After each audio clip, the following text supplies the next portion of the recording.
Since the dawn of humanity, an estimated 100.8 billion people have lived and died, a number that increases by about 0.8% of the world's population each year. What happens to all of those people's bodies after they die? And will the planet eventually run out of burial space? When a person's heart stops beating, the body passes through several stages before it begins decomposing. Within minutes after death, the blood begins settling in the lowermost parts of the body. Usually 8 to 12 hours later, the skin in those areas is discolored by livor mortis, or post-mortem stain. And while at the moment of death the body's muscles relax completely in a condition called primary flaccidity, they stiffen about 2 to 6 hours later in what's known as rigor mortis. This stiffening spreads through the muscles, and its speed can be affected by age, gender, and the surrounding environment.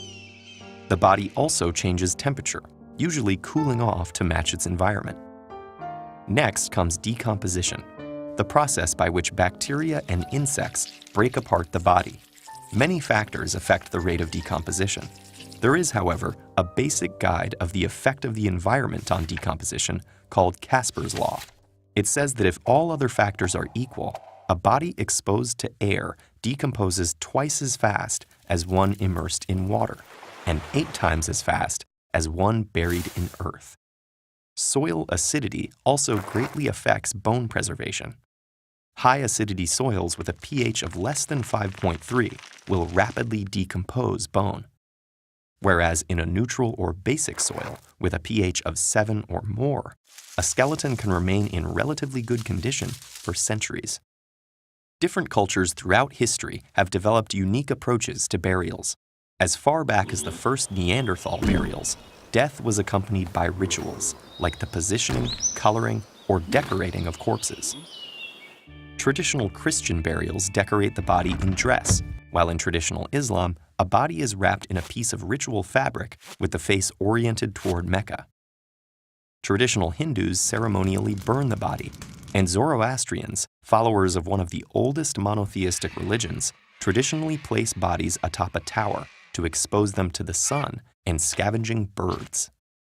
Before the Industrial Revolution, burials were simple and accessible.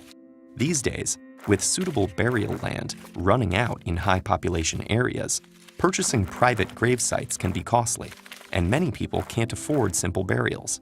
Even cremation, the second most common burial practice in the world, comes with a high cost. As for the question of running out of space, the issue isn't so much about total land in the world as it is that large populations cluster together within cities. Most of the big cities in the world may run out of suitable burial grounds within a century. For London, it's even sooner. That may happen by 2035. So are there alternatives to traditional burials that might help with the space issue?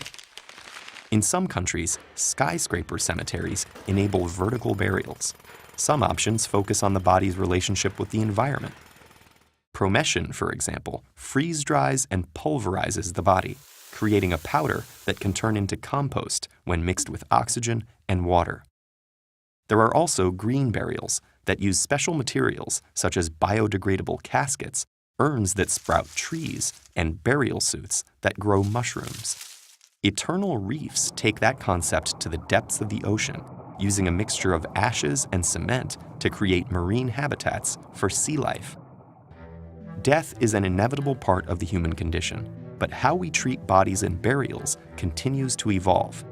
We may each have different spiritual, religious, or practical approaches to dying, but the ever-increasing demand for burial space might give us a push to be creative about where our bodies go after the final stages of life.